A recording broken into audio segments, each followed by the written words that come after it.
is Guardian Radio, your station for up-to-the-minute news and intelligent, interactive, and engaging conversations.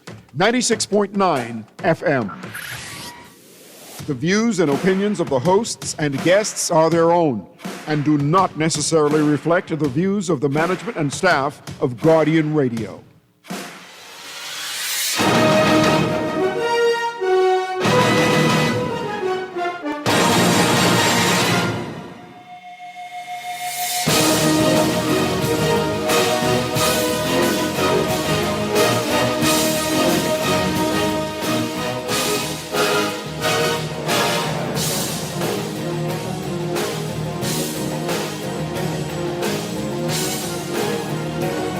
We're back at you on the Sunday, April 19th edition of the Press Box. All brought to you by sponsors, man. Couldn't do it without them. Got to big them up each and every time. You know who I'm talking about. The Island Game, Michelob Ultra, and Jimmy's Liquors. KFC Nassau, Green Parrot, Margaritaville PI, and Harborside Marine. It is Sunday. It is April 19th. Another edition of the Press Box. Like I said, big up to the sponsors each and every time. Couldn't do it without them. Lots to talk about this Sunday. NFL draft right around the corner, creeping up on us. We definitely got to talk about that. We got to talk NBA playoffs. We also got to talk Major League Baseball. All right? But Statway will chime in short order, and Mega will be chiming. Purdy is on injured reserve. Purdy will be returning hopefully May 13th or May 14th. And then again, you know, if things go to be Purdy, well, Purdy might not, I don't know. Purdy will be back. He's on injured reserve for now. Like I said, lots to talk about, lots to recap in the world of sports. And like I said, the NFL draft is upon us. There's no getting around it. Big trade yesterday, as a matter of fact, coming out of the gate, just looking at some of the major headlines. The Giants make a huge trade for trading Trevor Lawrence, their defensive tackle, to Cincinnati for the number 10 pick. Yep. So that's something that's going to affect not only the draft order, it's going to be the players that are going to be selected. That number 10 spot is now going to be up for grabs. People may want to make deals with the Giants. I mean, with the Bengals now for that number 10 spot. Or with the Giants for that number 10 spot, rather. So keep an eye on that. Out of the NBA, LeBron stood up last night, did his thing. Luka Doncic out. Austin Reeves out. LeBron James led the Lakers to a 107-98 victory over the Rockets in Game 1 of that first-round series. Big night out from DeAndre Ayton as well. I mean, the real story of the game, and again, you know, LeBron did his thing, but Luke cannot be denied. All right? If you're going to look at it for what it is, and you look at the box score, Luke Kennard, hands down, was the reason why the Lakers won that game yesterday. Hands down. Bar none. Let's look at the box score. And like I said, everybody contributed, stepped up with Doncic and Reeves out. So that was, to be commended.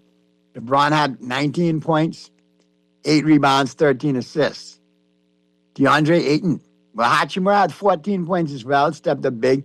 Ayton had 19 and 11 and shot 8 of 10 from the field, which is good stuff. Marcus Smart quietly with 15 points, stepped up and did his thing. But Luke Kennard inserted into the starting lineup, 9 of 13, 5 of 5 from three-point range, 27 points. He was huge. But the bench stepped up as well, too. You had Jackson Hayes, Jake LaRavia, Jordan Vanderbilt. That's the rotation they ran with. And Bronny James got 4 minutes. Didn't do nothing in the 4 minutes, but he got in. But the big thing about it is I think LeBron was the catalyst last night, balanced the Lakers, allowed to do his thing, allowed Ayton to do his thing, chipped in where he needed to. And surprisingly, the Lakers are up 1-0 in this series. And I didn't have the Lakers winning this series, I'll be honest with you. With the injuries to Reeves and Hachimura, I still have the Lakers going through the blows. So to see them in this position right now is good. They've got an advantage. Remember, May 1st is the return date for Doncic and for Reeves. So if the Lakers can tread water and stay alive until then, you never know. And part of that is winning games like this. If they get ahead to Houston up 2-0, that puts a different spin on this whole series. But like I said, that wasn't just the only game in the NBA yesterday. The Cavaliers jumped up to a 1-0 lead over the Raptors, 126-113. Nuggets, 116-105 winners over the Timberwolves. Knicks, 113-102 winners over the Hawks. Lakers, 107-98 winners over the Rockets. On tap today, 76ers and the Celtics. It should be a really good game at 1 p.m. Definitely want to check that out. Suns and the Thunder, another game today, which I like the Thunder winning, but can they cover the 14.5? We'll talk about that some more. Pistons and the Magic. Pistons taking on the Magic. Careful here. The Magic been playing a lot of ball lately. They might be the hot team coming in. They could, if there's anybody capable of stealing a game today in round one, it is the Magic and the Pistons. And then the Blazers and the Spurs later on today. I like Wemby and the crew to actually win that one big. We'll talk about that, obviously, a little bit more. So what we're going to do is take the first break. Flip side of the break, we'll be back. We'll wrap things up in the NBA. We'll get to some Major League Baseball. And we still have NFL to talk as well. That'll be coming up in the second hour. Statboy will be joining us in short order. So will Mega. So keep it right where you got it. This is the Sunday April Press Box, all brought to you by. And I got to bring my sponsors up each and every time. Couldn't do it without them. Got to big them up. Appreciate them so much, making it happen each and every Sunday. You know what I'm talking about. The Island Game, Michelob Ultra, and Jimmy's Liquors, KFC Nassau, Green Parrot, Margaritaville PI, and Harborside Marine.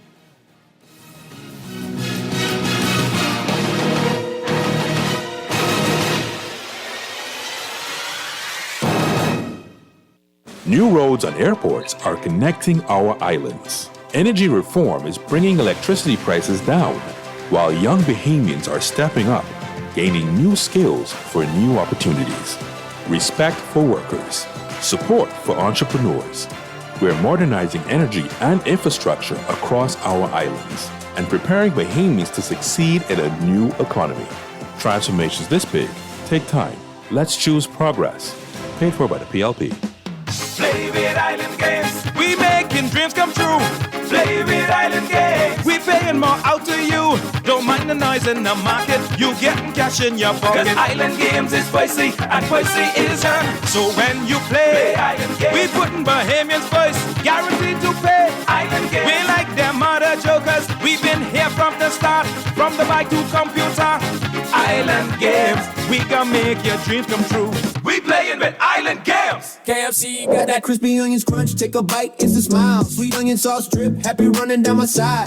Pepper jack cheese, bring a little playful wow. Burrito bun soft like a cloud on this ride. KFC, get chicky with it. Hey. Taste the sweet side of things. Every single bite, so lit it. Got my whole crew doing that thing. Crispy onion, sweet onion sauce. Pepper jack cheese, going on. Introducing the new Sweet Chicky Chicken Sandwich at KFC. Let's get chicky with it. Basketball fans, this one's for you. Buy a 6-pack of Michelob Ultra at any Jimmy's Wines and Spirits location and enter for your chance to win an all-expense-paid trip to a live NBA game before the end of the 2026 season. 2 lucky winners and their guests are headed to a live NBA game, so grab your Michelob Ultra today and get in the game. Drawing takes place April 20th, so don't miss. Michelob Ultra is the official beer sponsor of the NBA, distributed in the Bahamas by Jimmy's Wines and Spirits, who reminds you to drink in moderation. This is Guardian Radio 96.9 FM. Fresh news, smart talk, all day.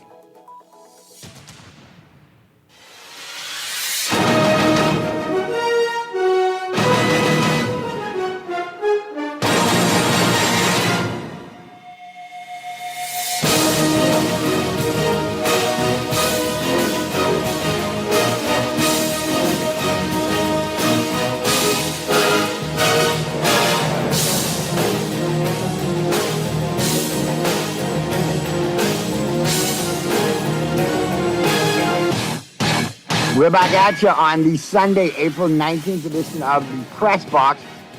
Your boy Nutty and your company right up until 1 p.m. Sancho, the stat boy himself, will be joining us in short order, as well as Mega. All right, Purdy's on injured reserve. He should be back in short order, like I said. But if we looked last night, man, a lot of we recapped the NBA games yesterday. The series is starting to look good. There's going to be a lot to look out for. All right? Definitely need to keep an eye on some of these first-round series because some of these could lead to an upset, just matchup-wise.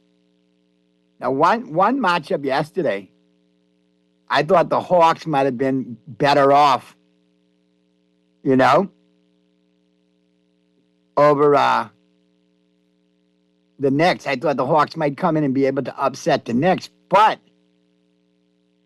the Knicks played well yesterday. They didn't allow for the Hawks to gain the momentum, and the Hawks had momentum coming in, especially based on how they wrapped up the regular season. So definitely keep an eye on this series. I think the Hawks will make this a series, but I think the Knicks jumped out of the gate yesterday and did what they needed to do. Brunson was big, 28 points. All right. I know Mr. Producer has the clip. He's lining it up now, but we'll get a recap of that game yesterday. A lot of Knicks fans out there. Quietly, a lot of Knicks fans have surfaced this year. A lot of people behind the Knicks in the East. You got your traditional, Celtic fans out there claiming.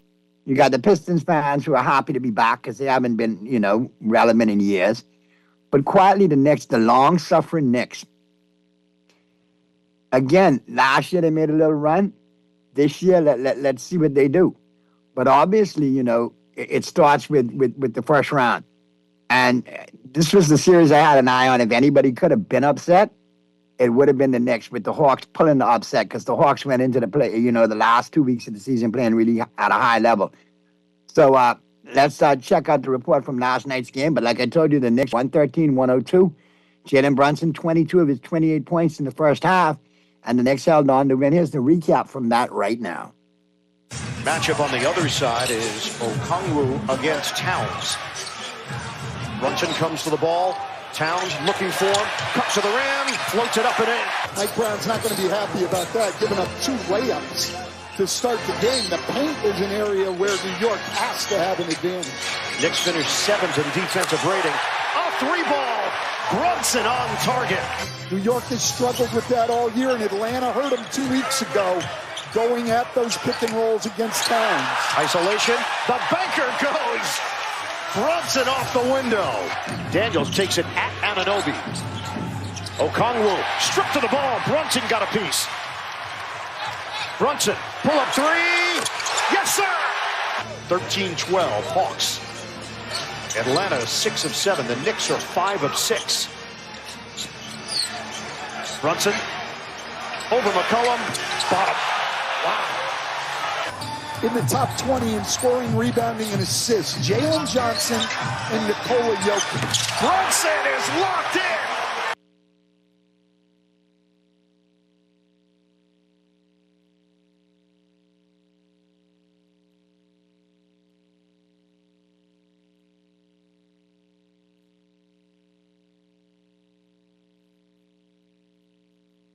Yeah, like I said, I think those Knicks, they can't for New York, then go to Atlanta and put their hands down. The key to this series is Karl Anthony Towns. Karl Anthony Towns needs to step up and play big this entire series. If he's not consistent this series, I think that's where the Hawks get in. That's where the Hawks, make a move. I think that's where the Hawks can be disruptive. If he's his usual self, making plays and consistent to go along with Brunson, I think they're going to win. And if the other role players on the Knicks step up and chip in and do what they're supposed to do, then I think the Knicks may hold it off. But like I said, the Hawks and Atlanta are going to be 2 tough games. If the Hawks can bring this series, even at 2-2 coming out of Atlanta, or maybe up 3-2, watch out. Because I'm still not above the Hawks stealing one here in New York. But like I said, lots of basketball left to play. And if you look on the schedule today, if you want to know who my upset bird is today, I like the Sixers to upset the Celtics today. I like the Sixers to upset the Celtics. And also, if there's one well, the Magic taking on the Pistons. Simply because the Magic have played a lot of games in the play-in rounds. And, they got a little momentum that way. But my upset bird today is VJ and the Sixers. Take the 12.5 points against Boston. That is a no-brainer right there. What else is on tap today in the NBA? Like I say, 76ers and Celtics at 1 p.m. Suns and Thunder at 3:30 p.m. Magic and the Pistons at 6:30. That's on 1 p.m. game is on ABC. 3 p.m. game is on ABC. 6:30 p.m. game is on NBC and Peacock. And the 9 p.m. game is on NBC and Peacock as well, which is the Trailblazers taking on the Spurs. So you got 4 big games today. And then if you look at tomorrow's action, you got the Raptors taking on the Cavaliers in game 2. Cleveland leads that series 1-0. Hawks taking on the Knicks. Knicks lead that series 1-0. Taking on the Nuggets. Nuggets lead that series 1-0. Timberwolves a little upset about the amount of free throws that the Nuggets got in that playoff game. But there again, it's the playoffs. The refs are going to call what they see, and it was too many home cooking. When you look at it, Murray has to get to the line. He's always done it for Denver. That's part of what he does. So I think, you're seeing some lobbying right there. All right, there's a lot of calls right there. So let's see how the refs come out in the next game and handle that situation. All right, but like I said, Jamal Murray did his thing yesterday for the Nuggets. Let's look at some of the news out of the NBA playoffs. Right, and here's what I was talking about. Jamal Murray has established himself as an elite playoff performer since the Nuggets title window began in 2023. But in Saturday night's 116-105 victory over the Minnesota Timberwolves in Game 1 of the Western Conference first-round playoff series, Murray was devastating from the free throw line, making all 16 of his attempts to break a franchise record and finish with a game-high 30 points. I thought I got fouled on every single one of them, Murray said. I don't know what everybody's talking about. The Nuggets made 30 of their 33 free game. Well, obviously, if one player gets 16 free throws, you're going to have the head coach making some noise. So let's look at the disparity in free throws in the next game. See if Murray gets to the line 16 times, if the Nuggets go to the line 33 times as a team, and look at the comparisons and the difference between how many times they've gone to the free throw line and the Timberwolves. I think the Timberwolves see something here. They know that this could become a pattern, so they're going to jump on this out of the gate and let the ref bring it to the referee's attention for more balanced calling. So let's see where it goes from there. And apparently, the Spurs are kind of fired up as well tonight, too, as they go into the game, because Greg Popovich made a cameo, while Victor Wembanyama and most of his teammates will make the playoff debut on Sunday. The San Antonio Spurs actually have a ton of postseason knowledge to lean on. The greatest source of information and inspiration comes from their franchise former coach, Hall of Famer Greg Popovich.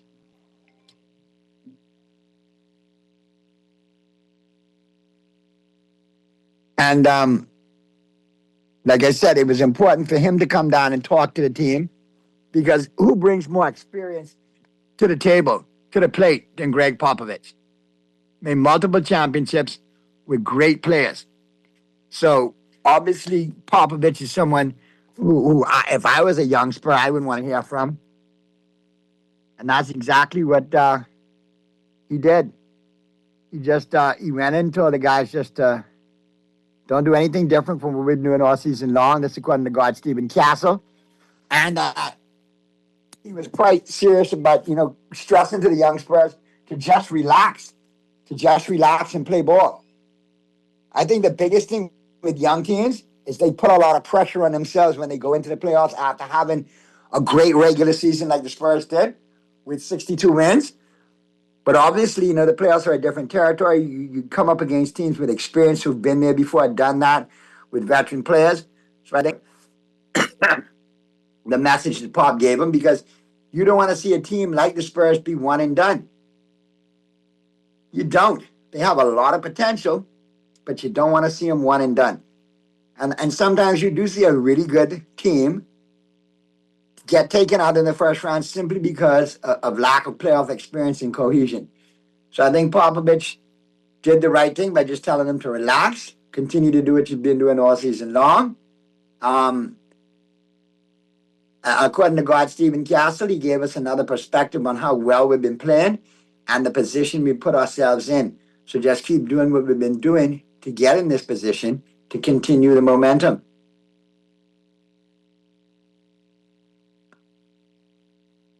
De'Aaron Fox, the point guard, said it's only right that he felt like he needed to come in and preach to the choir. He's one of the winningest coaches ever, one of the coaches with the most rings. We have no problem with that. Added Spurs veteran Keldon Johnson to the Athletic. He looks amazing. He's doing great. It's always good to see him. He stays in touch. Time probably every other day. Just seeing how he's progressing, seeing how well he's doing. It's just the ultimate satisfaction and motivation. Honestly, we want to win it for Pop. So you got a young team fired up. That should really tell you something. When I tell you a young team, Victor 22, Stephen Castle 21, Champagny 24, Vassell only 25, Dylan Harper, who's the real steal of this crew right here, who's going to be the bad boy of this crew when it's all said and done. Watch and see.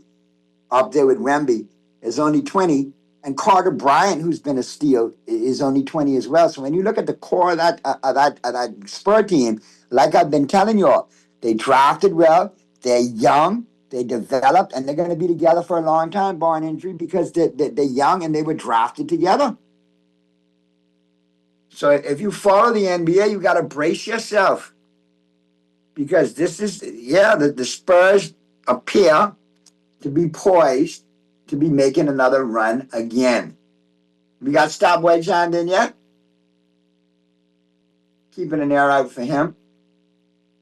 But I want you to keep an eye on that whole situation with the Spurs.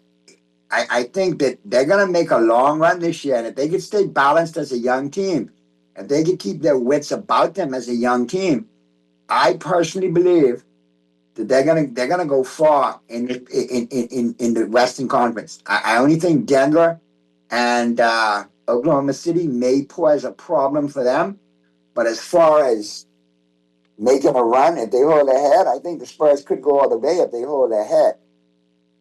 But again, they got to get over the fact that they're a first-time team. This is their first playoff run together, and they're going to need to look at making the adjustments that they need to and staying focused in order to win. I think they can do it, but that's where the coaching comes in. So we'll see. But there's a lot of buzz coming out of San Antonio, as it should be. And like I told you from early on in the season, keep an eye out on them. Now, if you look over there to the Warriors, Kerr to Mo future, and certain jobs have expiration dates. So basically, Steve Kerr looking whether he's going to be back as head coach of the Golden State Warriors. And you're talking about shelf life on some players. Even Steph Curry's getting up there. Draymond Green may not be part of the plans of the future. So therefore, i.e., you have to look at where they're going to go. And I think they're going to have to start cutting some fat and cutting some teeth and going in a different direction, because the teeth are getting long in Golden State. They've had a good run, but I think the window is closed. And I think they need to go back to scratch.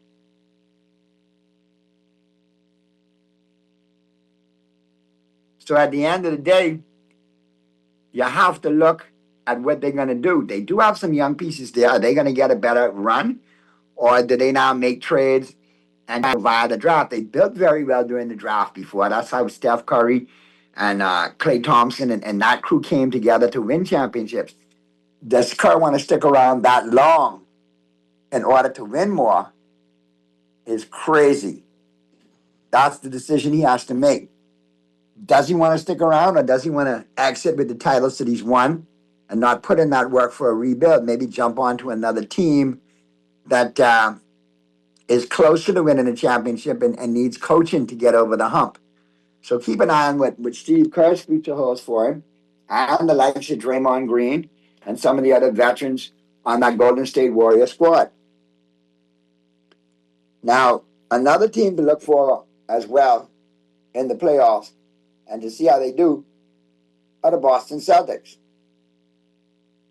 Quietly, they're positioning themselves all season long to be in the conversation. Now, if they could get out of that first round with the Sixers, can they make a run? All right? I mean, you got to think about it. Just 2 years ago, the Celtics won a championship. Jason Tatum is back. Played some games. Surprisingly, holding up with the knee and the Achilles. Joel Embiid is going to be out for the Sixers. He had appendicitis, had an appendectomy, so he's going to be out. But the Sixers have learned how to play without Joel Embiid. Sixers will be able to battle through that. Now, will they miss Embiid's presence and rebounding and shot blocking? Yes. But they've had to play without him before. So look for more from Maxey and look more from VJ Edgecombe, scoring wise, as well as Kelly Oubre as well. But I think the Celtics, if they could get out of this first round, because I think the Sixers are going to give them a good run. Old school series, just like back in the day, Bird and Dr. J. I think this will be a good series, but I think Boston, if they get out of this series, that'll be the catalyst to push them on a run right to the Eastern Conference Finals. I mean, I want to know what you guys' take is. Feel free to chime in. I mean, the phone lines are open. Text lines are open. Text lines powered by BTC, 422-GR96. That's 422-4796. And then, of course, you can hit us up. Phone lines open in New Providence. 323-6232, 54259, 325-4316. Toll free to anyone in the Family Islands, 242-300-5720. 242-300-5720. Stream us live, take us wherever you want to go, GuardianTalkRadio.com. That's GuardianTalkRadio.com. Big up to everybody in Grand Bahama, Exuma, Luther, who got it locked and loaded this morning, chiming on in. Good stuff, as always. But I look at the Sixers and I look at the Celtics series, and like I said, I think that could definitely be a series.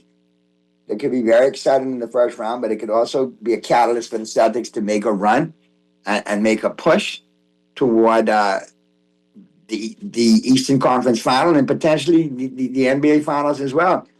So you definitely got to keep an eye out on how that all plays out. And like I said, the Celtics are somebody that's just laying in the cut. I think the Pistons are a very good team, have a very good record. But again, first-year team, they got some issues. In the sense that they got to go through the growing pains. They have to figure it out. They have to try and figure it out. Now, if you look over to the Western Conference, again, the question keeps arising: who is the biggest threat to the Thunder in the Western Conference? Who is the biggest threat? And that there, to me, still remains the San Antonio Spurs. I've said it all along from early on in the season. The Spurs are definitely somebody who we need to look at in the Western Conference behind Victor Wembanyama. I don't think it's any different now. Mr. Producer, I know I got a clip there lined up, but if you could line that up for me. We're going to, get ESPN's take on who the biggest threat is in the Western Conference. And sit there and say, well, it's definitely the Spurs. I don't think you can say it's the Lakers right now. All right? because of the injury situation, and obviously if Luka and Reeves come back and the Lakers have held their head and stayed alive in series, then of course you have to look at them as being a threat. But they got the injury component there. I think Denver is somebody that's been there, done that, got the T-shirt, and they should definitely be kept an eye on. But I think it's the top 4 teams in the Western Conference who pose the biggest challenge to each other. And I think, like I said, Oklahoma City, they're battle tested as well. But I think if there's a team that could pull that upset on them, it could definitely be the San Antonio Spurs. Let's go to that clip from ESPN. Victor Wembanyama, meanwhile, making his playoff debut tonight. Yeah. Spurs are the 2 seed hosting the Blazers in Game 1. They're a big favorite in that one. If you were a veteran, like, say, De'Aaron Fox in that Spurs locker room, what would be your message to Wemby before his playoff debut? Be exactly who you've been being. I mean, he's not somebody who I feel like needs this pep talk. Every situation, every moment he's approached, I feel like as best as possible. He leans into it, he knows what's on the line, and he's up for the challenge. So I'm pretty sure that he's absolutely ready, probably more than ready to go out there and do his thing in these playoffs and start to make his playoff legacy already from the start. So I mean, if I'm one of them vets, I'm just telling him, big fella, keep doing what you're doing, just the way you have been. He's been awesome all year. Is Wemby and San Antonio the biggest threat to OKC in the Western Conference, or is it another team? No, I believe it's definitely the San Antonio Spurs. I mean, we saw the record against them in the regular season, the way that they dominated them. You saw how SGA talked about the way they dominated them, and the Thunder are absolutely aware of it, and so are the Spurs. So I would say so.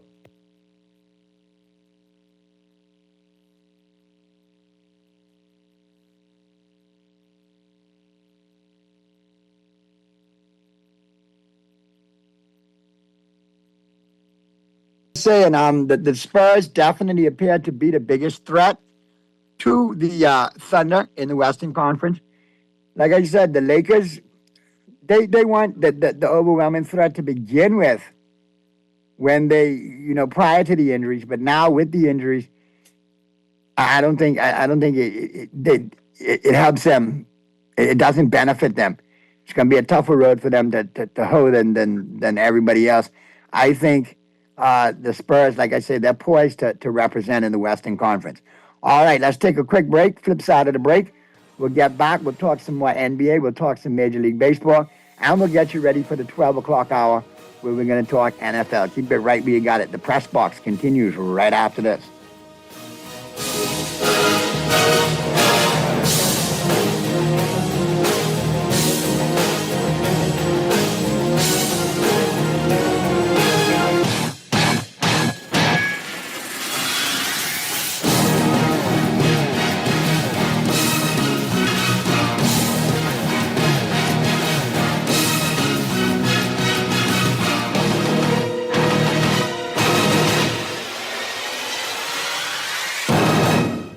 KFC got that crispy onions crunch. Take a bite, it's a smile. Sweet onion sauce drip, happy running down my side. Pepper jack cheese, bring a little playful wow. Burrito bun soft like a cloud on this ride. KFC, get chicken with it. Hey. Taste the sweet side of things. Every single bite, so lit it. Got my whole crew doing that thing. Crispy onions, sweet onion sauce. Pepper jack cheese, going on. Introducing the new Sweet Chicken Sandwich at KFC. Let's get chicky with it.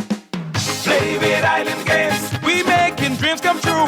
Play with Island Games. We paying more out to you. Don't mind the noise in the market. You getting cash in your pocket. 'Cause Island Games is spicy and spicy is tradition. So when you play Island Games, we putting Bahamians first. Guaranteed to pay. Island Games. We like them other jokers. We've been here from the start. From the bike to computer.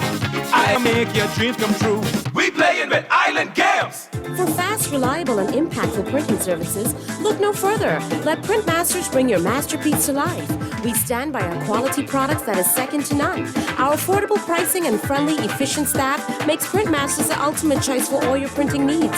We can deliver any type of printing services, from banners to booklets to business cards. You name it, we can print it. Let Print Masters bring your masterpiece to life. Located in the Nassau Guardian Building, telephone 302-2361. Basketball fans, this one's for you. Buy a 6-pack of Michelob Ultra at any Jimmy's Wines and Spirits location and enter for your chance to win an all-expense-paid trip to a live NBA game before the end of the 2026 season. 2 lucky winners and their guests are headed to a live NBA game, so grab your Michelob Ultra today and get in the game. Drawing takes place April 20th, so don't miss your shot. Michelob Ultra is the official beer sponsor of the NBA, distributed in the Bahamas by Jimmy's Wines and Spirits, who reminds you to drink in moderation. This is Guardian Radio 96.9 FM. Fresh news, smart talk.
Boost your buying power with a margin loan at rates as low as 7.5%. A margin loan offers convenient flexibility, freeing up capital without liquidating your investments. Whether you fund a business opportunity or refinance higher cost debt, RF provides access to cash within 48 hours for any purpose. Tailored, effortless, powerful. Discover how a margin loan can work for you. Visit rfgroup.com or call 603-6000. RF Bank and Trust. Money at work. Play with Island Games. We making dreams come true. Play with Island Games. We paying more out to you. Don't mind the noise in the market. You getting cash in your pocket. 'Cause Island Games is spicy and spicy is tradition. So when you play Island Games, we putting Bahamians first. Guaranteed to pay. Island Games. We like them other jokers. We've been here from the start. From the bike to computer. Island Games. We gonna make your dreams come true.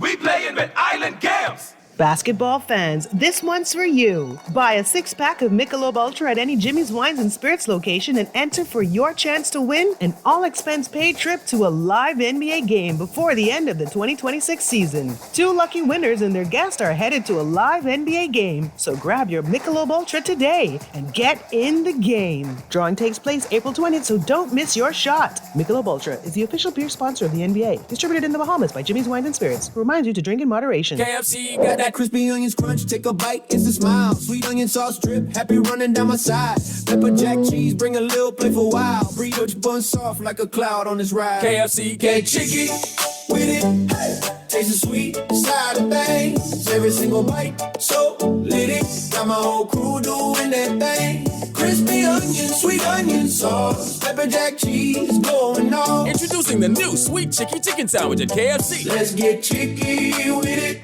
Wait, why you look so mashed up like clothes at the washer? No, but just a hard day. What? Hard day? What happened? The breakfast lady ran out of tuna and gritty. We need to start joking about everything, you know. This serious, boy. This real serious, boy. Wait, what's serious? Tell me. All right, well, today, boss gave us boy one big contract. And nobody else get a chance and nobody say nothing. Boy, you know that Aaron Jocks ain't supposed to go that way? Yeah, but nobody's saying nothing. Boss man just tell people to sign the papers, then he send me to meet his boy downtown and collect this envelope. You need to tell somebody. You need to become a whistleblower. You know I's a real man, but I never blow no whistle. I be drunk all my life and junking. No way. A whistleblower is someone who tells people what they see when they see something wrong happening at work. But I ain't no whistleblower, and I ain't no snitch. I still white there, you know. But ain't nobody can know it's you. All you gotta do is call Crime Stoppers, or you could text them from inside the Crack Crime Bahamas app. They don't ask about you. And your call goes straight through to Miami, so nobody know you is. And if you text, your message get mixed up like Kong Salad. Call 328-8477 from Nassau or 242-300-8477 from the Family Islands. This is Guardian Radio 96.9 FM. Fresh news, smart talk, all day.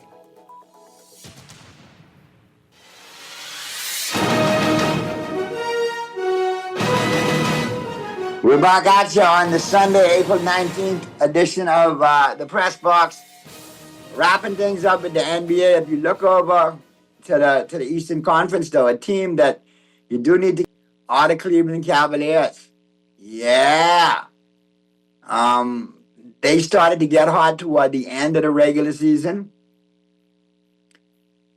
And obviously when they needed to play for playoff position and contention, they did. And I think they've got some good momentum going in to the first round as well. So you definitely want to keep an eye out on Donovan Mitchell and the crew. I think they're getting hot at the right time. And like I said, the Raptors play well in Toronto, but they don't play well on the road. So I think that serves as an advantage for the Knicks. So the Knicks are another team, like I said, with the Cavaliers, who should get out of the first round. What they do beyond that, matchup-wise, will be interesting to see. But they're another team that I think could make a run if they get the right matchup because, like I said, they played well going in from the end of the regular season. All right, let's pivot over. Like I said, let me remind you all of the games on top today. You got the Raptors and today is Sunday. You got the Sixers and the Celtics at 1 p.m. You got and that's on ABC. The Suns and the Thunder at 3:30 p.m. That's on ABC. Magic and the Pistons at 6:30 on NBC Peacock. And the Trailblazers and the Spurs at 9 p.m. on NBC Peacock. So you got 4 big games on top today in the NBA. And like I said, if you're going to bet them, if you're going to play them, then definitely bet them and play to win with the Island game. The game, the friends you trust. And the Island game always reminds you to play responsibly. If you're going to go check out the action, be sure to check out Margaritaville PI and Green Parrot. They got all the great games going on, all the beer specials going on, including the Michelob Ultra. And shout out to Michelob Ultra and Jimmy's Liquors. They sent a big winner yesterday to the NBA playoffs. I'll be making the announcement on Monday. And then obviously we'll be, make mention of that big trip off to the NBA playoffs as well. Like only Jimmy's Liquors hooking you up can do. Sending you to the NFL, sending you to the NBA. Where next they're going to send you at Jimmy's. In addition to that, big up the KFC Nassau. Always finger licking good. Let them be part of your pregame, halftime, and postgame. And, of course, Harborside Marine. Listen, in addition to all the marine and nautical, necessities that you guys have and they can fill for you, it's all about the scooters as well. Don't forget, they got the Vespa scooters as well as the motorbikes and the dirt bikes. Definitely want to check out the scooters of all selections going on. And they even got some of the four-wheel boys as well. So Marine, not just for all of your marine needs, but for your scooters as well. All right? All right. And Stat Boy chiming in. Finally, getting ready to talk football with you. Got the draft coming up. What's going on, Stat Boy? Everything's good. What's up? All good. What's your brief take on the NBA playoffs thus far, and who you got who do you see advancing and who do you see falling by the wayside, or do you see a big upset in there anywhere? I don't really see any upsets. I think it's all pretty cut and dry. I mean, Minnesota and Denver, that's going to be the most interesting series of them all, and then the Lakers and the Rockets. But I think the Cavs will beat the Raptors. I got the Nuggets. I got the Knicks. Of course, I'm going to pick the Lakers to win, and then we'll see today, but it's pretty cut and dry as well. You got the Celtics, the Spurs, the Pistons, the Thunder. Those are going to be your winners. I don't know. I look at it a little different, man. I see some possible upsets in the making. I think that if the Celtics don't hold their head, the Sixers could upset them. I don't agree. I don't. And Celtics are if too the good. Pistons don't, if the Pistons don't hold their head, the Magic could upset them as well because the Magic have played them well all season long. Yeah, but this is the postseason now, and they're fully healthy. Home court advantage is going to be a huge thing for Detroit. So, yeah, but all you have to do is steal one game in the first round, and home court advantage is out the window. that's true. But the home teams won every game yesterday, so we'll see. The Celtics need to watch out for the Sixers, I think, and the Pistons need to watch out for the Magic. We'll see how it goes. And I think the Lakers are fool's gold as well. Because I don't agree with that. We played great last night. How many times is Luke Kennard going to score 27 points? Well, he won't need to. We won a game which we needed to. We weren't even. You don't think they're going to make adjustments to take him out of the game? Well, we'll see how it goes. I mean, they didn't even have KD yesterday, and we don't have Luka or AR, so we're waiting on Luka to come back, and he should be back pretty soon. KD was a game-time decision because of the knee. If KD plays in that game yesterday, the Rockets beat the Lakers. It's likely that the Rockets win. So, May 1st is the return date for Luka and for Reeves. That's still a long time away. The Lakers got to tread plenty of water between now and then and win some games to stay alive in this playoff hunt. I don't know if it happens. I don't know if it happens, timing-wise. We'll see how it goes, but we played defense and we held their starting lineup to terrible shooting. Was that the Lakers playing great defense, or was that more the Houston Rockets having a bad shooting night? Could be a bit of both. All right. Well, we're going to wrap things up now. Let's get to the break. It's 11:59. We'll get to the break. 12 o'clock hour, we'll talk baseball briefly, and then we'll get into the NBA, to the NFL, the NFL draft, NFL free agency, and offseason maneuvering. That's all coming up, so keep it right where you got it. The press box continues.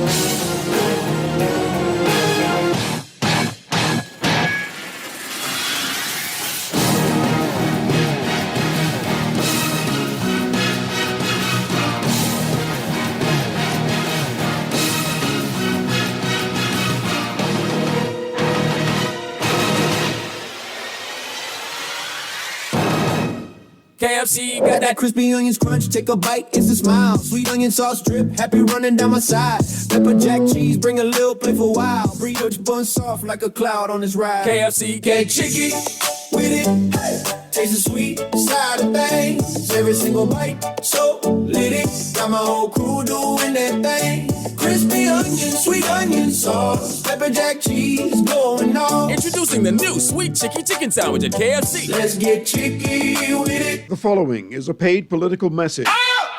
Kalani. Whoa. Hey. Kalani. Oh. The future is brighter. Oh. Vote for my diver. Hey. 'Cause she is a fighter.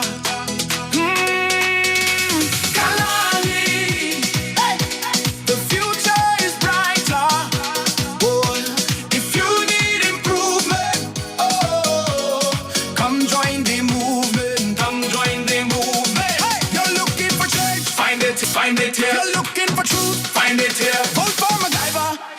She's here for you. See everybody in Kalani. Change is here. Hey. Hands in the air. See everybody in Kalani. Vote for MacGyver. She is a fighter.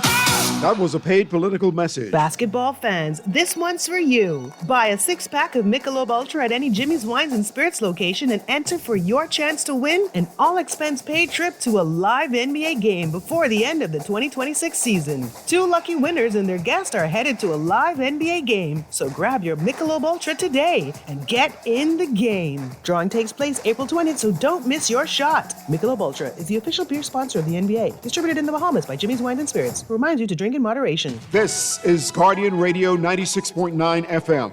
Fresh news, smart talk, all day.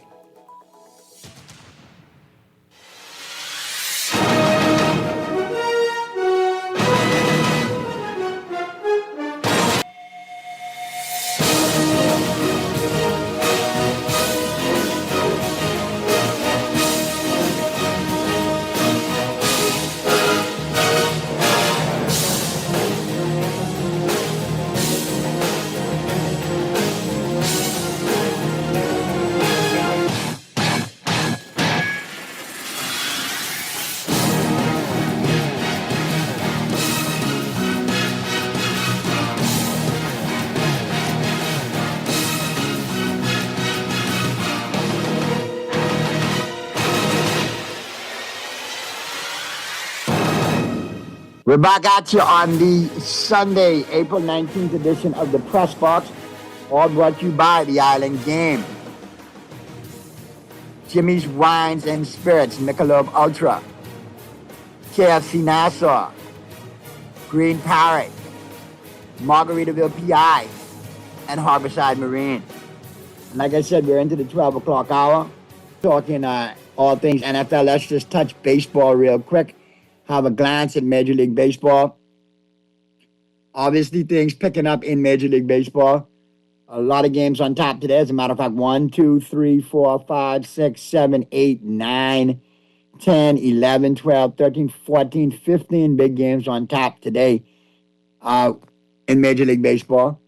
Like I said, still only a week of the season, so you have to look at positioning right now. You know, for the first month of the season, these teams really don't know their true identity. They don't.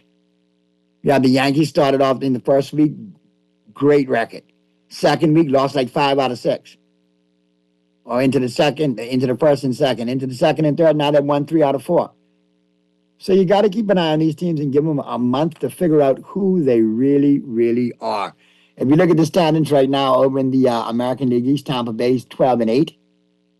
They lead the American League East. Yankees 12-9, half a game back. Orioles 10-11, 2.5 games back. Boston 8-12, 4 games back. Toronto 7-13, 5 games back. If you look at the American League Central, Cleveland 12-10, they lead the division. Minnesota and Detroit tied for second at 11-10, half a game back. And tied for third at 7-14, the White Sox and the Royals 4.5. Division that could change in a matter of weeks because that division has a lot of parity. If you look out at the West, you got the Rangers 11-10, the Athletics 11-10, and the Angels 11-11, all bunched up in the top spot. Seattle 9-13. I think Seattle will improve. I think they're off to a slow start, but they're only 2.5 back. And Houston 8-14, 3.5 back. I think you're going to hear more out of Seattle and Houston before it's all said and done than anybody else in that division. If you look over into the National League, you got the Braves 14-7. My, what a year makes. My, what a difference what a year makes. Because, boy, I tell you, last year this time, Mega was in the doldrums. Atlanta couldn't beat anybody. Now they're the prize of the division, 14-7. 5 games in front of the Marlins, who are 9-12. Washington Nationals, 9-12. Phillies, 9-12, all bunched up, 5 games back. Mets are 7-14. I think the Mets and the Phillies will make some noise in that division. I think Miami and Washington fall back to the pack. I think they're just playing early season motivated baseball, but I think they fall back to the pack. Look over in the NL Central. Cincinnati 13-8, St. Louis 12-8, bunched up at the top. Milwaukee 12-8. Pittsburgh 12-9. This is a very tight division. Chicago 11-9. Game and a half separates first and fourth in that division, and fifth in that division. And I think the Central, National League Central, is going to be one of the hottest contested races all season long. Look out at the West. Got the Los Angeles Dodgers, San Diego Padres bunched up at the top. 15-5 and 14-7 respectively. Arizona 13-8. San Francisco 9-12, Colorado 8-13. So, like I said, a lot of parity. What's your take, Stat Boy, on some of the tighter divisions in baseball, starting with the American League? We just got to give them time to, fully shake out. We're 2 to 3 weeks into the season, and a lot of teams have losing records who were playoff teams last year. Like the Blue Jays are 7-13. They won the American League last year.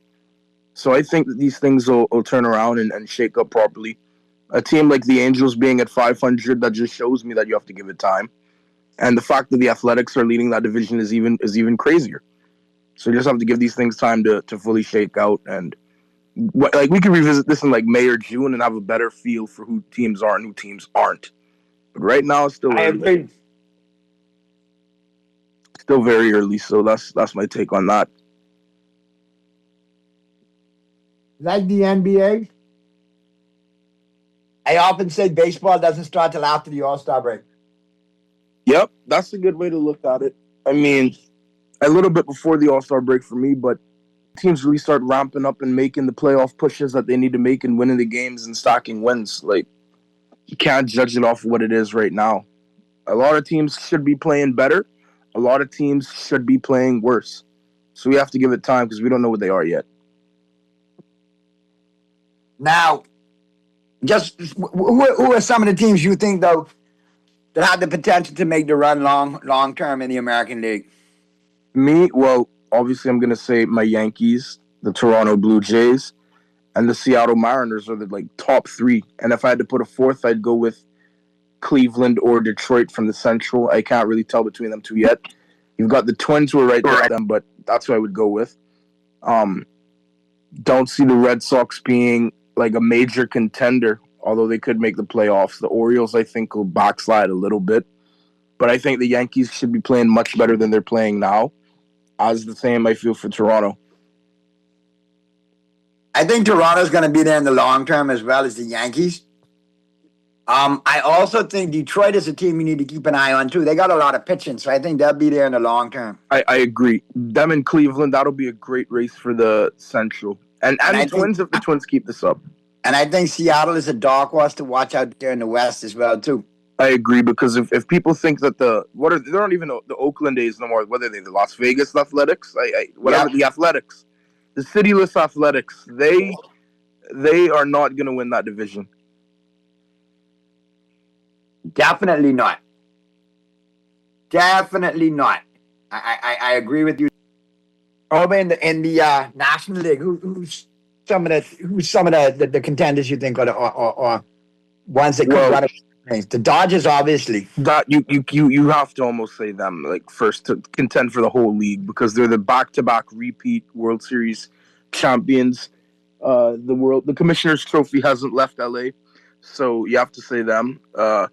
I like Atlanta. I like what Atlanta's doing, but I mean the Phillies are at 8-12 and the Mets are at 7-14. So clearly they have to rebound and bounce back.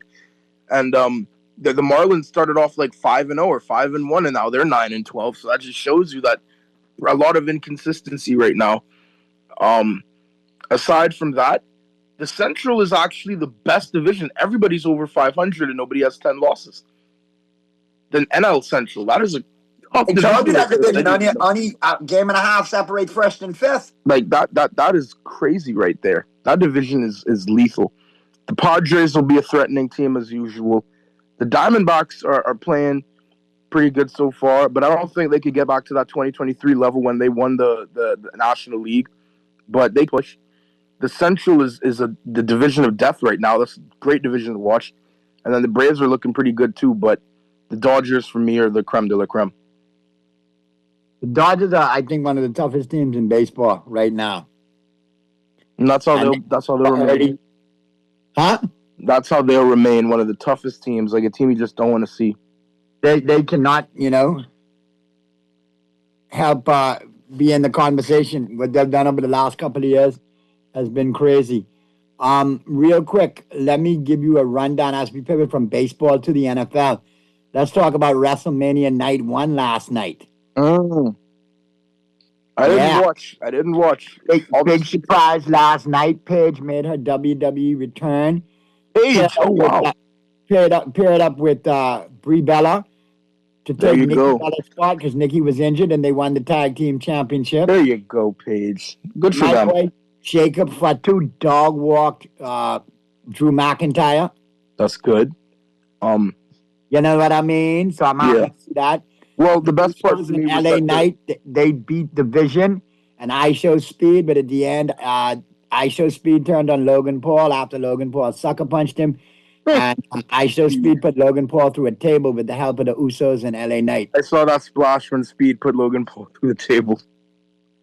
Becky Lynch continues to probably be the greatest female wrestler of all time. We're in that conversation up there with Charlotte Flair. She knocked off AJ Lee. That's CM Punk's wife. Yep. In the Intercontinental Championship.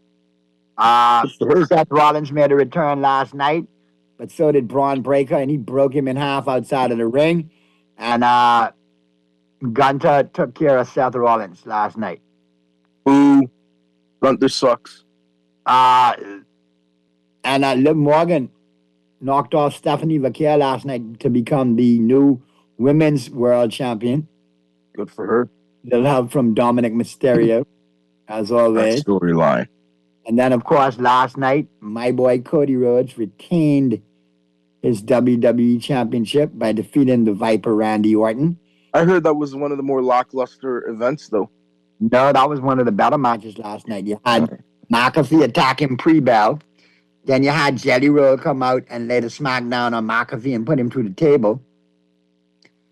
Then I think McAfee has to leave. You had an injured referee, and McAfee came back out trying to be the backup referee and took more cut skin. But Cody, it was a good match. Cody won, and that's all that matters. And then you got the event today. You got some big matches again today, too, to keep an eye out. So definitely don't forget WrestleMania Day 2 with some big matches, including CM Punk and Roman Reigns in your main event. So let's pivot to the NFL now. And the draft is coming up. And let's start off with Rich Eisen this that way. A lot of talk about teams moving up, trading up. Here's Rich's take. Go ahead. The Giants just landed. They just moved Dexter Lawrence and got the 10th from the Bengals. So, right, but I don't know if the Giants. I mean, that's bad for the Cowboys. They could actually get two defensive players right in front of us. Yep. I think they go defense and offense, though. We'll see how they do it, but yeah, that's quite scary. And they may trade one of those as well. Also, I don't think they do. I think they draft two young players. Rich Eisen, here's his top 5 teams to trade up in the NFL draft who need to trade up and make a move. Here we go.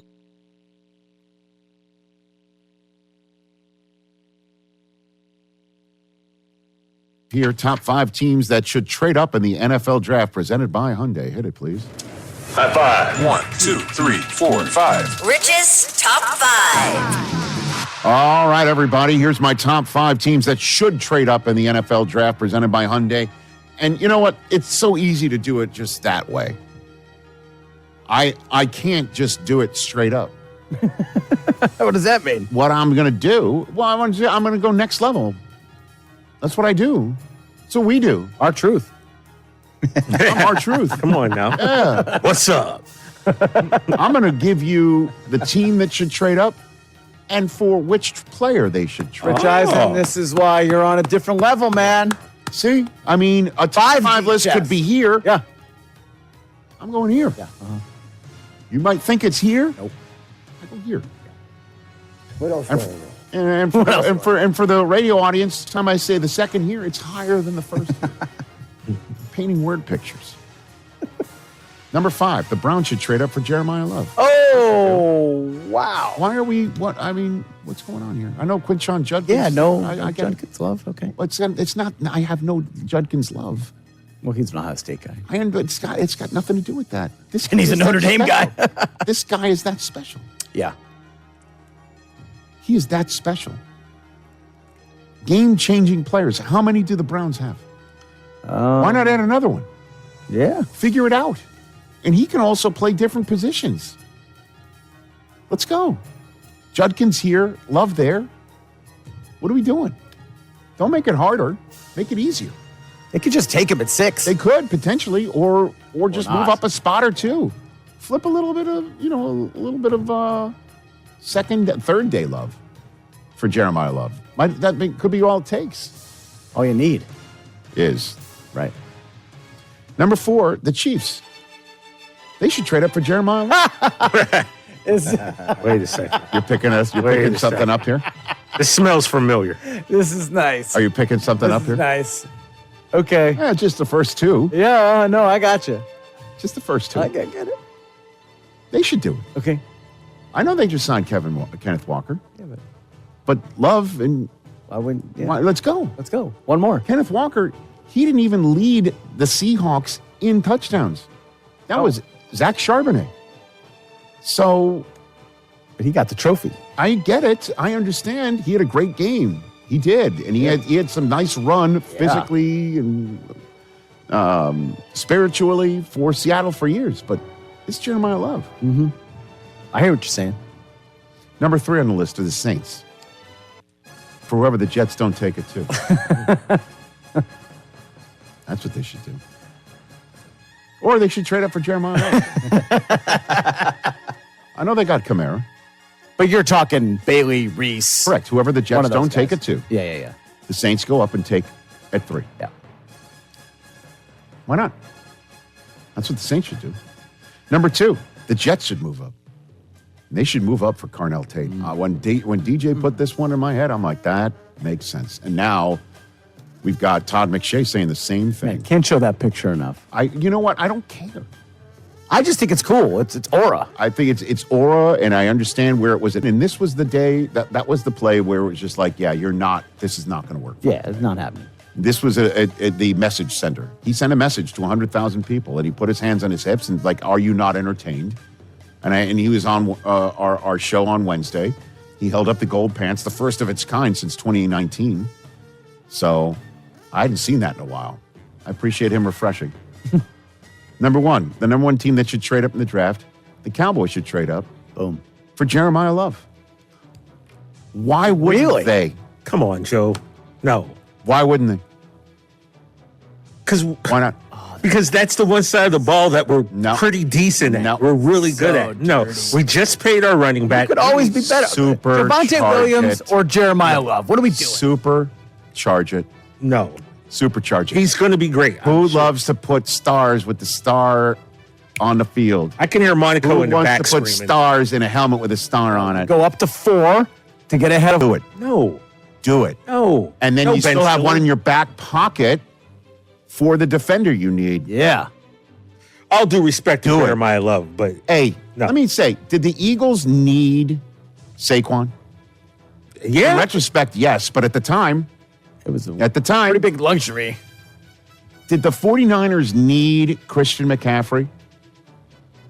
At the time, listen, I'm just saying, when you add special players, you turbocharge what you already have working. Do it. Yeah. No. If they do it, you'll call me. I'm sitting. Here's what I want. I'm sitting on the NFL Network draft set. Everyone else has shoulder on me. Okay. and I'm sitting on that draft set in Pittsburgh on Thursday night, and the Cowboys do this. You're going to text me, this is awful. Or you will just be losing your mind. First of all, I might run up on set with you. And Jeremiah Love is more surefire than any defender the Cowboys can go ahead and get. Yeah, that sounds great when you're doing this bit, but we all know Not how a you bit. feel about Sonny Styles, so I don't think you really believe that. It's not a bit. But Sonny Styles isn't going to be there at 12. It's not a bit. We're not going to be there at 12 either, so no, stop it. You think we need one more? I've got one more. All right, this one's for you, Chris. This one's for you, pal. I'm not saying the Pats should trade up. We're at 31. The Pats should pony up what Howie wants. Give it 31st overall and a third-day pick. Give it to him. Would do it. It would do it. I've Get it asked a couple of people. You have. in our because I didn't want to come on the air and sound like I don't know what I'm talking about, or I'm throwing things around just against the wall to see if it sticks. I don't do those things. So this sir. is a report. It's not a report.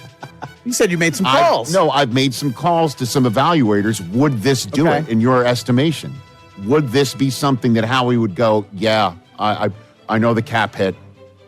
31st overall and a third-day pick to get A.J. Brown for your guy in Drake May? Do it. Come on. Come on, TJ. Do it.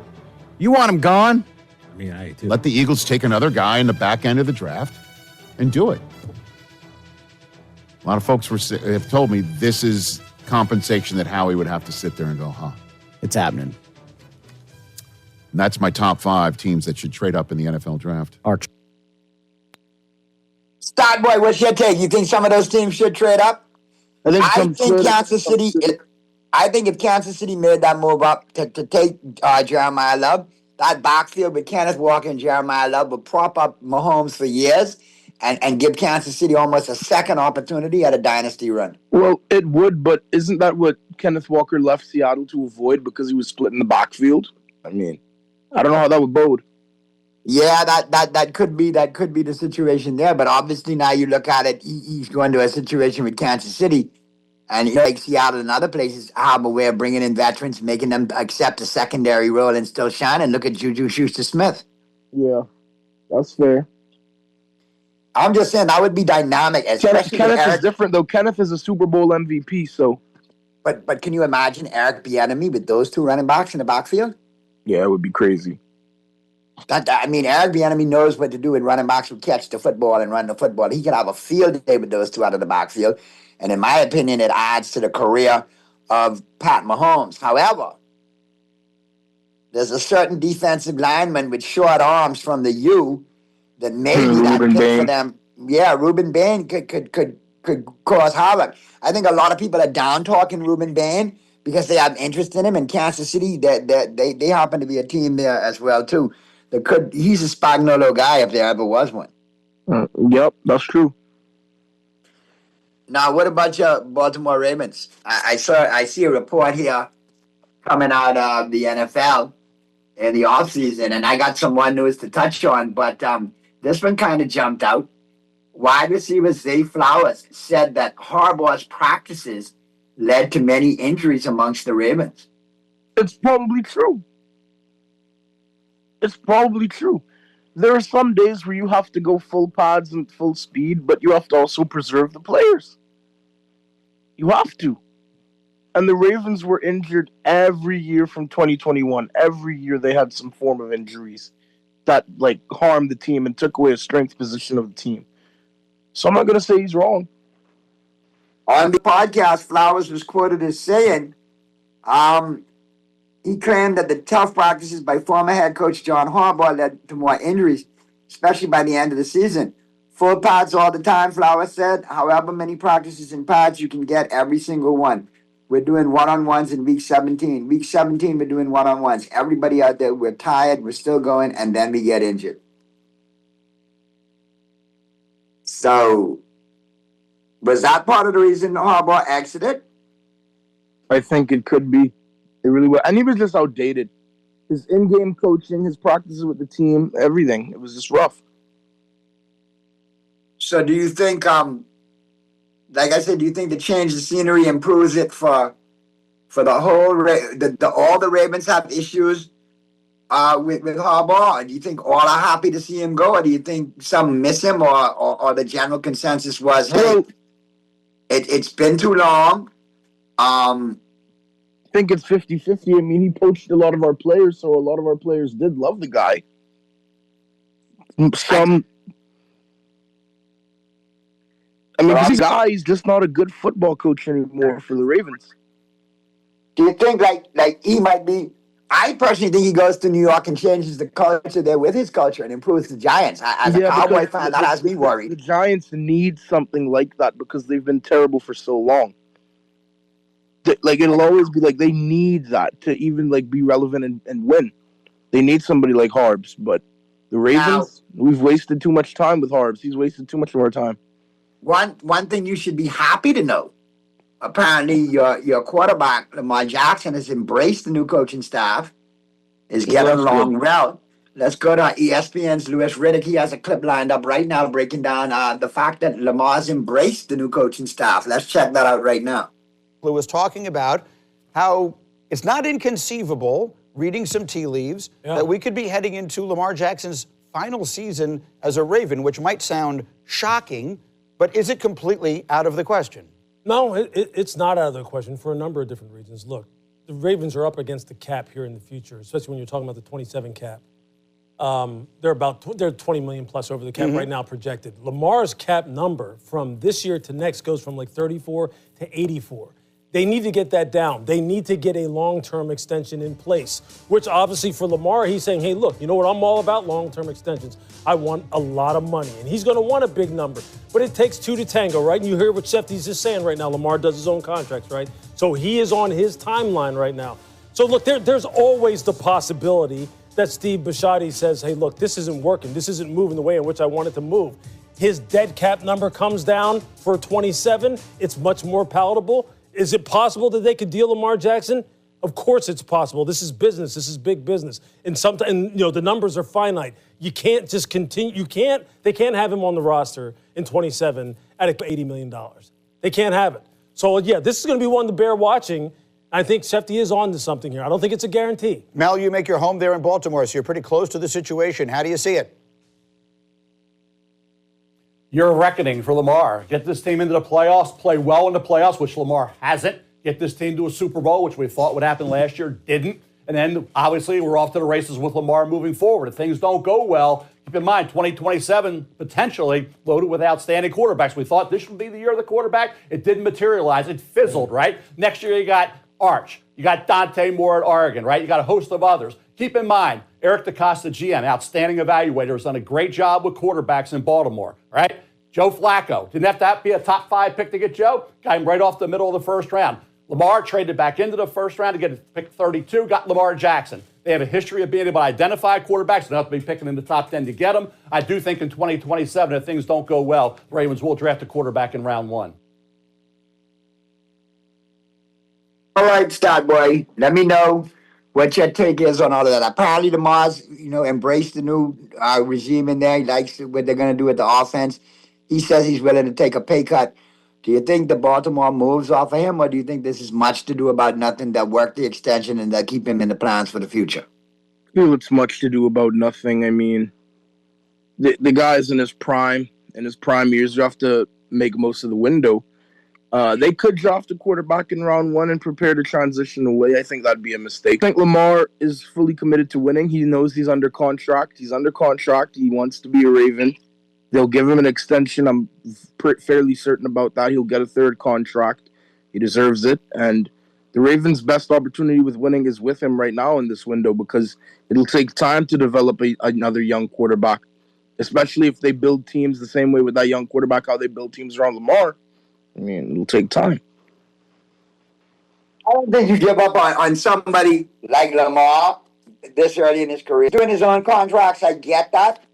But at the same time, and the same token, he wants to be in a winning situation as well, too. He knows he should probably get the most money from Baltimore. He could work the extension. That'll allow him to free up some money in order for the Ravens to sign other pieces. And with the new regime in there, this could be a totally different. This is not the Harbaugh Raiders. Ravens. Sorry. So this could be a new direction for Lamar. This could actually be good for him. This could actually put years onto his career. I think it will be. Because if they jettison him, now he goes somewhere else. Where are the landing spots for Lamar? Who can afford him? And what kind of system will he fit into? You see what I'm saying? Yep. So we'll see. All right, let's get to this break, Mr. Producer. Flip side of this break, we'll talk some more football. We'll get to the picks. And we got Rich Eisen lined up to take you home today as well, too, with a What's More Likely. So keep it right where you got it. The press box continues right after this.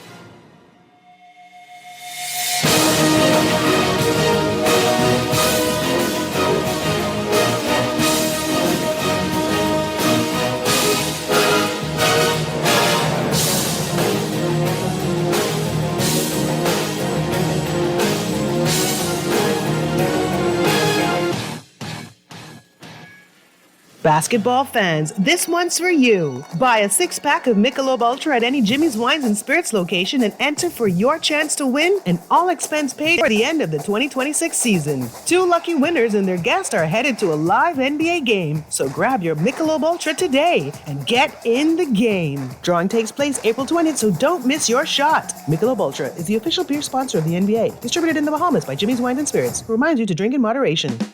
Play with Island Games. We making dreams come true. Play with Island Games. We paying more out to you. Don't mind the noise in the market. You getting cash in your pocket. 'Cause Island Games is spicy and spicy is tradition. So when you play Island Games, we putting Bahamians first. Guaranteed to pay. Island Games. We like them other jokers. We've been here from the start. From the bike to computer. Island Games. We gonna make your dreams come true.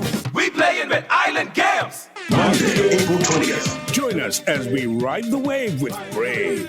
This Monday at 7:30 p.m., the Progressive Liberal Party brings the Rally for Progress to the Bahamas Beach Soccer Stadium, next to PI Bridge. Hear from our leader, Brave Davis, Deputy Leader Chester Cooper, and the full team. Be there on Monday and choose Progress. The PLP is ready. There it is! God bless the BFP, and God bless the Commonwealth of the Bahamas. Monday, April 20th. KFC got that crispy onions crunch. Take a bite, it's a smile. Sweet onion sauce drip, happy running down my side. Pepper jack cheese, bring a little pow. Burrito bun soft like a cloud on this ride. KFC, get chicky with it. Hey. Taste the sweet side of things. Every single bite, so lit it. Got my whole crew doing that thing. Crispy onion, sweet onion sauce. Pepper cheese going on. Introducing the new Sweet Chicky Chicken Sandwich at KFC. Let's get chicky with it. This is Guardian Radio 96.9 Mar Talk all day.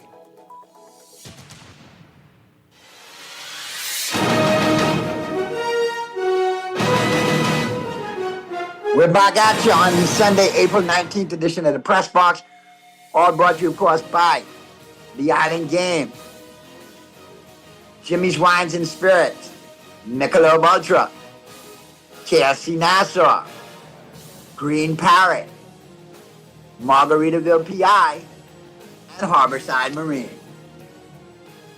All right, Stat Boy, real quick before we go on and get to the picks. Big trade yesterday. Giants trading Trevor Lawrence to the Bengals. Dexter Lawrence to the Bengals for the number 10 pick. Mm-hmm. I think the Giants go defense and offense. They go defense at number 5 and offense at number 10. Yeah, well, you would hate for them to snag Sonny Styles and Caleb Downs. That would be worst case scenario. I'd hate to see that.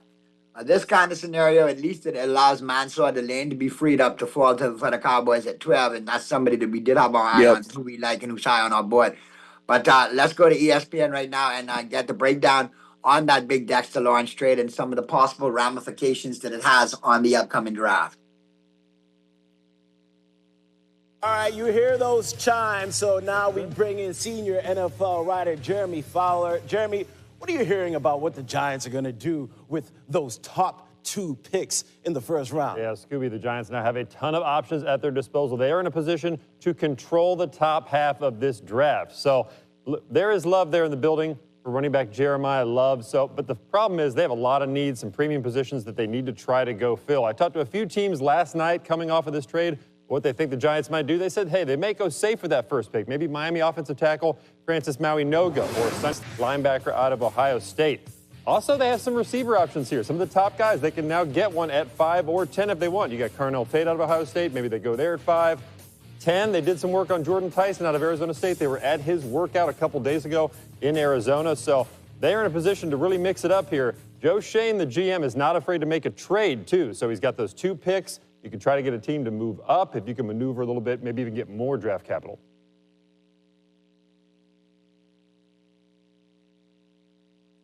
Boy, very interesting how they're going to play that. They got options, man. And when you got options in the draft, you become a dangerous team. Absolutely. That's what scares other teams into, not picking or picking somebody else that the team might want. This definitely gives them an opportunity to go after all the players who they want and as well as trade away that number 10 for more picks since they are, potentially rebuilding as well. Who are some of the guys that the Giants could take with those picks? Like you said, Caleb Downs, Sonny Styles. They got a fixation with Jeremiah Love. Do you think they go with a Jeremiah Love, Cam Scatbo backfield? They could, but I personally wouldn't. I'd focus on getting a really good fullback, which the Giants already did. Could do the 2-headed monster duo in the backfield, but what's scarier to think of is if they take Carnell Tate at number 5 from Ohio State, who's the best receiver in this draft. Carnell Tate, though, Marvin Harrison Jr. kind of put a damper on that last season with Ohio State wide receivers. So Marvin is his own guy. Carnell Tate's his own guy. They're 2 different guys. Every other Ohio State receiver, JSN just had the best season by OSU receiver, so that doesn't even matter. All right, real quick, what's the latest you're hearing on A.J. Brown? I hear rumblings. I think it makes sense for the Patriots to go after him. They need a true number 1 wide receiver. Yep, they do, and that's the team who I really thought would go snag him at some point in June. But, this whole Vrabel stuff, it's making it quite weird now, all the dynamics of it. But I still think they should go and get A.J. Brown.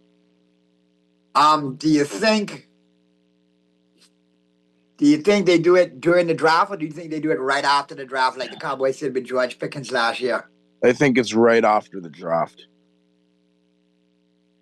right after the draft. I think it happens right. I don't see it happening draft night. It could, but I don't see it happening draft night. I think they want to pick all of their guys and then save their future picks to give to the Eagles to get AJ Brown.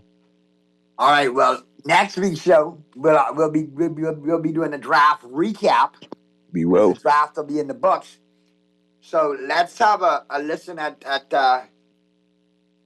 Louis Riddick and his breakdown of the top players that he likes in this year's draft. These are some of the names you need to look for about now, but these are some of the guys that could actually do some big things, all right? So I'm going to let Mr. Producer pull it up, but as we go into the draft, here's Louis Riddick, ESPN's draft, one of ESPN's draft expert. Some of his favorite prospects and sleepers going into the draft, names you might not have heard of before, but they definitely going to make an impact in their NFL careers. Let's go to that clip right now. What did you see and hear at Indiana's Pro Day that could bode well for Mendoza? Yeah, let's start off the field first before we even talk about the workout. This guy's a pro, Kev. Okay, he's so cool, calm, collected, realistic about where he is at, where he has come from, where he's still going, meaning the kind of work that he needs to put in. He is like deep into his preparation as far as being a pro. And as he stated, look, I'm not worried about having the best pro day or being my very best at this pro day. I'm gearing towards being the very best come September. And he's putting in the work, learning all the intricacies of the West Coast offense, since he knows he's presumably the first overall pick, and that's what Clint Kubiak runs. So he's just way ahead as far as the process is concerned, and he's a great leader.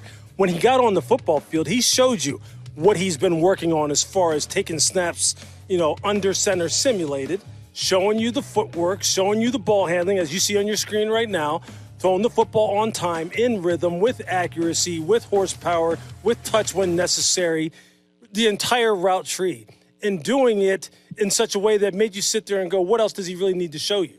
I mean, he showed it all season long as far as his ability to play 11 on 11, play it at a high level, play it at a Heisman Trophy level, play it at a championship caliber level. But it's the person that impresses you the most. That's why I love these pro days. I love talking to these kids face to face. I could definitely see this guy leading any franchise. If I was the owner, I'd want him without question.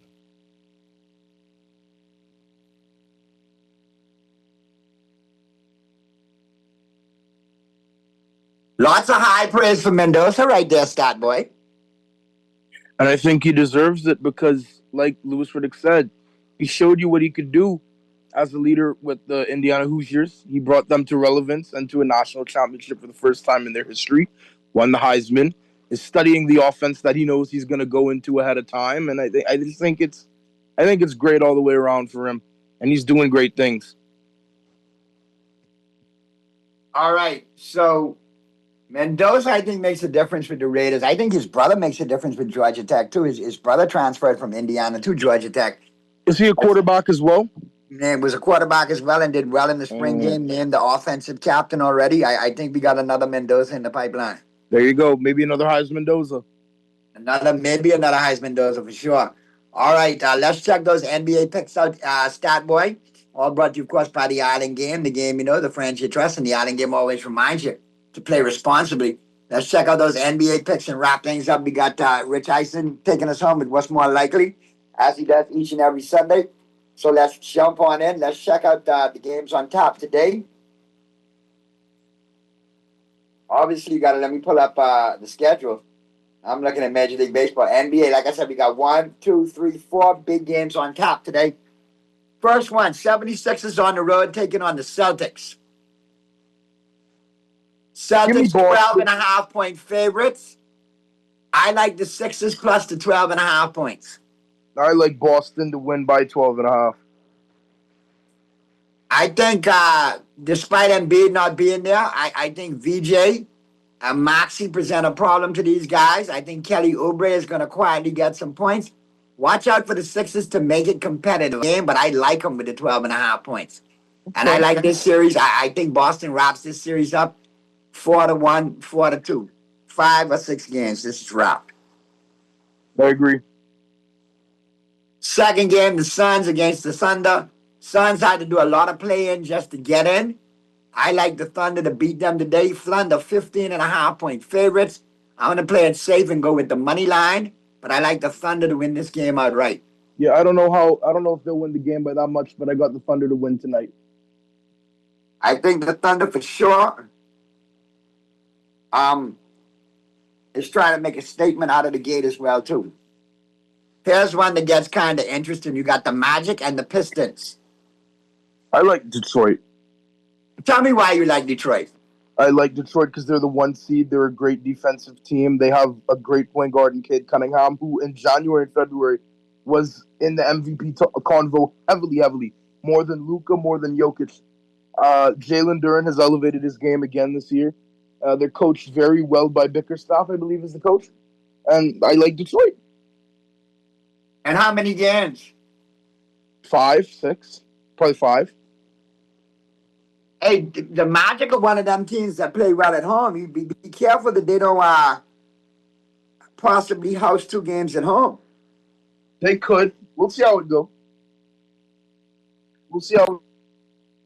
I mean, Detroit wins. We've seen the Magic play in person, bro. But that was 2 seasons ago. And this team has only gotten better. Yeah, but they've been making the playoffs with 40-something wins. You would have thought they win 50-something by some point, no? Agreed.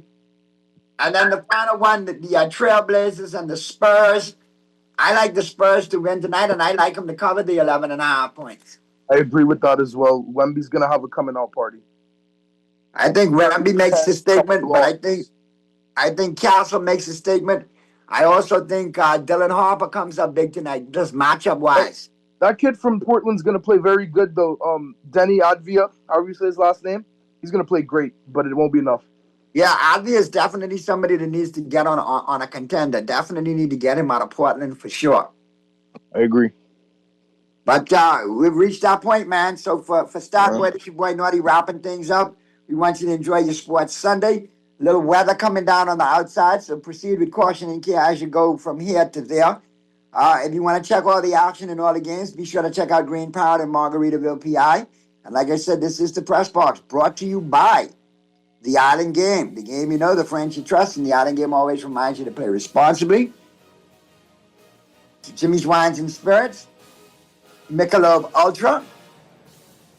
Also being brought to you by KFC Nassau. Let them do the cooking for you today. From their kitchen to yours, it's always finger-licking good. Green Parrot and Margaritaville, PI. That's 2 of the hottest places to catch all the action, all the NBA games. Kicking off at 1 o'clock. You can watch them 1 straight through till the 9 o'clock game tonight with all the libations and food specials in between. And, of course, Harborside Marine. And like I told you earlier today, man, if you want to know where to get your scooters at, in addition to all your nautical supplies, it's Harborside Marine. They got a bevy of scooters for you to choose from. Be sure to check them out as well. So for Statboy, for Super Producer, this is your boy Naughty. Have a great Sunday, folks. We'll see you next week right here on the Press Box.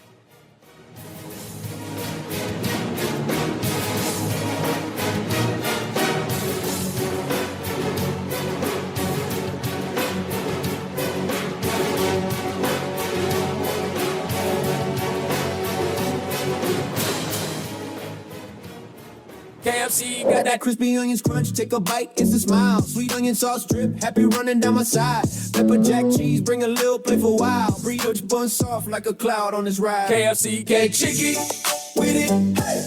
Taste the sweet side of things. Every single bite, so lit it. Got my whole crew doing that thing. Crispy onion, sweet onion sauce, pepper jack cheese going on. Introducing the new Sweet Chicky Chicken Sandwich at KFC. Let's get chicky with it. Play with Island Games. We making dreams come true.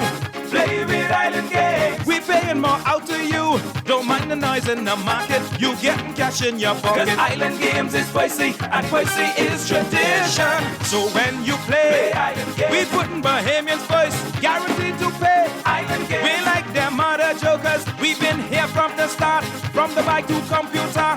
Island Games. We gonna make your dreams come true.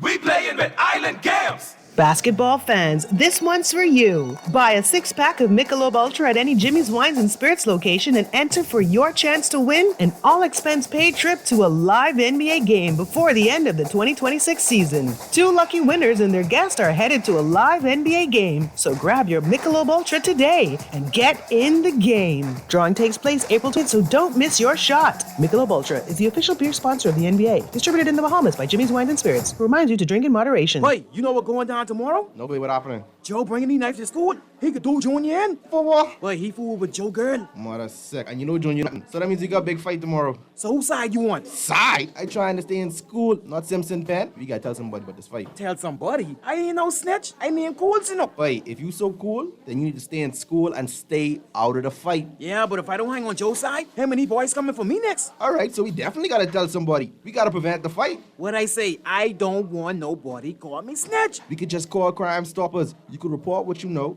and nobody gotta know it's you. So how did I work? All you gotta do is call them, or you text them through the Crack Crime Bahamas app, and nobody can know it's you. Then the police come looking for me for more info, and when they finish with them, Joe them coming looking for me? When you call Crime Stoppers, the call go directly to Miami, and they don't ask nothing about you. Then you can get the pen from them, and they can claim a reward later using that same pen. Plus, everything's scrambled, so nobody can read what you're saying. Calls 328-8477 from Nassau or 242-300-8477 from the Family Islands. This is Guardian Radio 96.9 FM. Fresh news, smart talk, all day.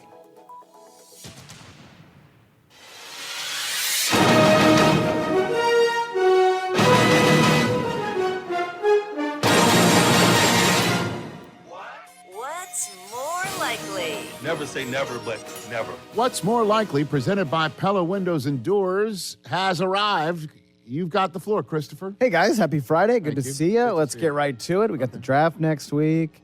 Thinking about guys who might be on the move, Rich Eisen. How about this one? What's more likely, a player currently not available to be on a new team in week 1?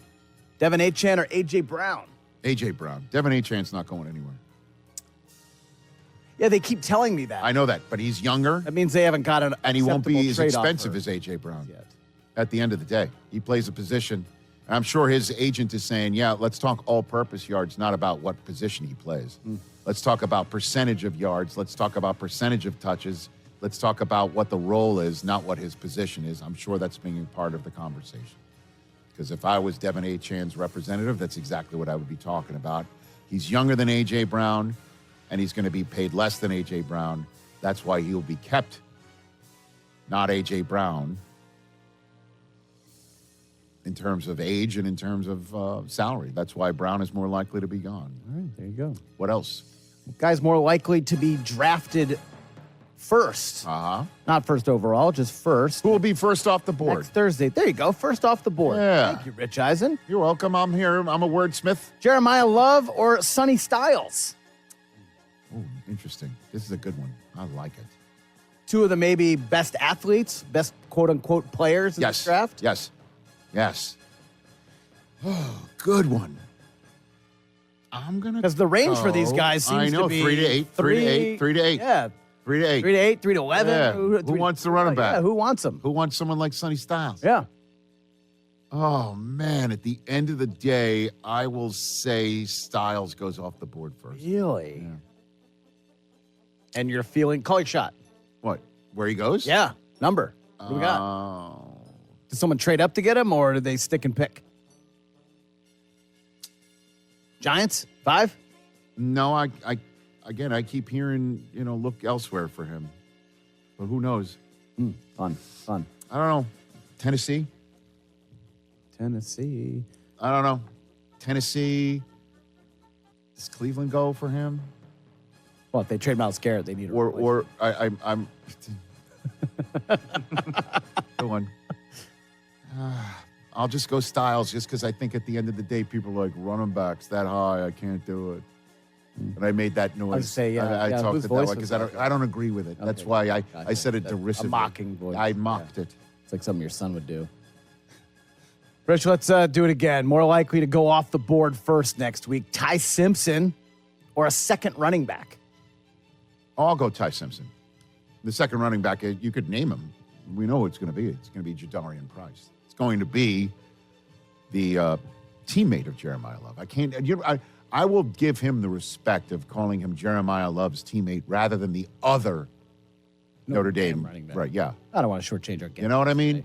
Jonah Coleman. You know what I mean? Like pork gets denigrated as the other white meat. Interesting. You know what I mean? I hear you. I'm trying to give pork respect by saying Sure. it's just another non-red meat food stuff. It's a long way of saying Jadarian Price, the running back teammate of Jeremiah Love, will not go higher But than you're Ty going Simpson. Simpson. Yeah. Okay, great. Okay. Heard that I wrote this last night before any of this news broke out. More likely to be the Cardinals' QB1 this season. Jacoby Brissett, Gardner Minshew, or the field. The news. QB1 meaning week 1 starter? Yeah. It'll be Jacoby Brissett. Really? Yeah. Because it seems like he doesn't want to be there now. He does want to be there. He just doesn't want to. He doesn't want to be there making backup money if he's going to be the guy starting 18 games. Is he the guy? We'll talk about it in a few. Daniel Jeremiah tweeted out, Ty Simpson of the Cardinals seems inevitable. Yeah, that's right. Well, we'll talk about it a little bit. Okay, more great. In a second. We haven't unpacked it yet. I don't wish to do it within here. For of, sure. Of what's more likely, but I'll go Jacoby Brissett as well. Yes, sir. A few more. Week 1 starter, right? Week 1 starter. Sure. Yeah. QB1, week 1. Correct. Whatever. No, but it's different. QB1 could be like at the end of the day who has the most starts for the Cardinals at quarterback. Okay, who will that be? I would go the field. Okay. More likely, team with new uniforms. It's new uniform season. Yeah, I saw that. Rams. To win more games this year. Rams. Rams or Ravens? I'll go Rams. Oh, not a Ravens believer now. Oh, stop it. Come on. I believe in the Ravens. Not as much as the Rams. I believe in Jesse Minter and what he can believe. But come on, dude. Also, I guess I can't tell the difference. I don't see Yeah, I what don't the know Rams what the is difference different. is I don't see between the difference. the new either. Rams. I don't get it. Those are the new ones? Yeah. They just look pretty damn clean, man. I think that's what the It's fix great. is. Yeah, they're just super clean now. Let me ask you this question, Chris. Am I going to buy a new one for my son? Yes. Okay. No, not just that. Oh. But that's why they create new uniforms. I get it. Okay. It works.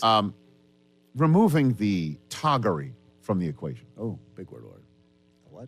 The toggery, the clothing, the garments. Who's going to have a better season next year, the Rams or the Ravens?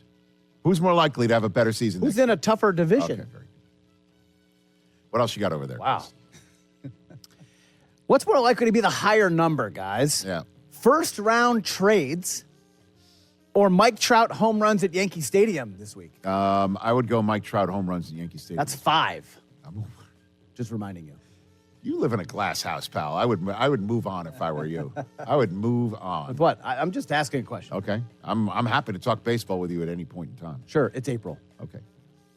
But yeah, there will not be 6 first-round draft trades. There will not. I'll put that number at 3 right now. Really? Yep. Just in the top 10 or overall first round? Overall first round. Yep. Guys, he's not here. I guess we didn't remove the flag. The Cowboy flag is still there. That's the way he wanted his chair represented without him in it. I don't love this. He's counter-programming us right now, and I don't like it. More likely, team TJ stops rooting for first. The Cowboys, Mets, or Clippers. Oh, he said he was out on the Mets just the other day, wasn't he? Didn't he say that? He said that and the Clippers. But you never know what is real. He's not tapping out on any of his teams. He will never do that in the history of this program. Really? He will never. Not even the Clippers? He will never tap out I of get them. that the Mets at least made a World Series recently and then won one in his lifetime. What have the Clippers ever given him? I understand that. An outlet to watch basketball out here. I just find it interesting that he chooses, like, I'm moving from Pennsylvania to Los Angeles. Right. I'm a diehard Sixer fan. I need another team. I just find that compelling. Right. Like, you don't need another team. You don't.